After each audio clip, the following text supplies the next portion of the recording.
MoneyWeb at midday for all your up-to-date stories.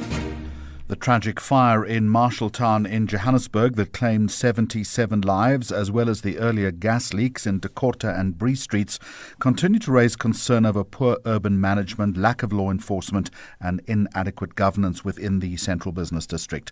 That assessment from Paul Jackson, he's Chief Executive Officer for the Trust for Urban Housing Finance, who's with me now.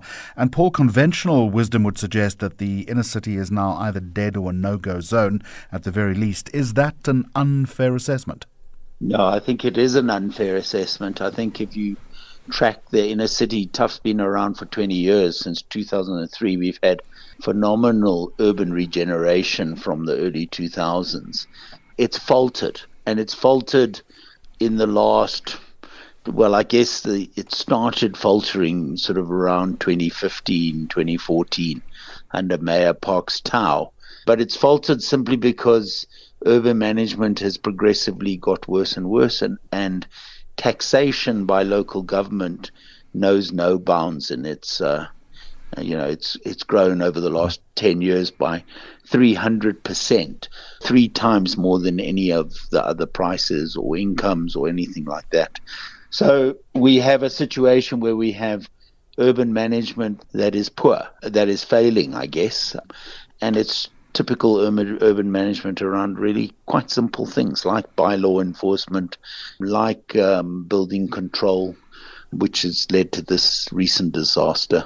But it's a long line of things like the xenophobic riots of 2019, 2020, where, the whole of the southeastern part of Joburg was kind of devastated, and there was no reconstruction program. There was no idea from city that this was a devastating event to that local economy. So it really is very, very difficult.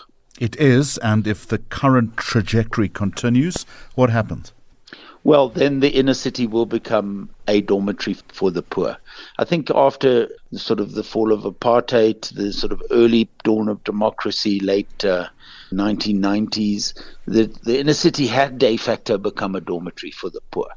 And I'm talking about the inner city being the city centre. I'm not including so much the sort of suburbs like Berea, Hillbrow, although that also happened. But the regeneration has pulled those areas up. But if you're looking Marshalltown, City Suburban, Jeppes Malvern, Denver, I'm not sure what you mean about a no-go area, but it'll become de facto a kind of dormitory for the poor, rather than the aspiration of a vibrant African city, an economic hub, etc., etc. So urban regeneration has faltered and is faltering, and it's principally a local government failure issue. Can you elaborate then on TUHF's engagement with local government and whether you're making any inroads? So we're an invested stakeholder. We've invested over 5 billion rand downtown Joburg over the last 20 years. We currently have a book in the greater Joburg area of over 2 billion rand to entrepreneurs. We did a stakeholder analysis, and the analysis came out that the stakeholder that affects us the most is City of Joburg, and the one that we have the least influence with is the City of Joburg. Essentially, I wrote a letter to the mayor about 3 years ago to say their integrated development planning and their budget interactions are really lip service of all the inputs we've ever made. And, it was a point made by a number of organizations. City doesn't appear to have taken one of them. So it's a very difficult relationship in that we're an invested stakeholder. We're a cooperative partner. We like to collaborate with them. We like to try and add value, but the traction is as close to zero as it could possibly be. So what needs to change?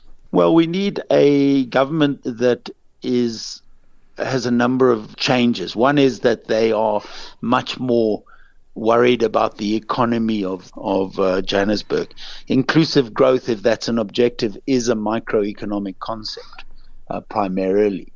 You're going to involve people by stimulating small businesses, by getting employment, etc., etc.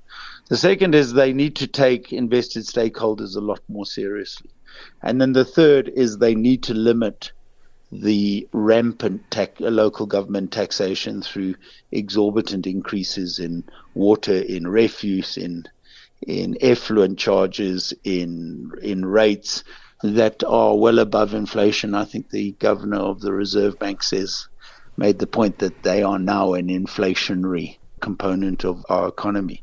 So focus on the economy, focus on service delivery, focus on being a much more responsive government, and they need to call an end to this increase in local government charges. Paul Jackson, thank you very much indeed.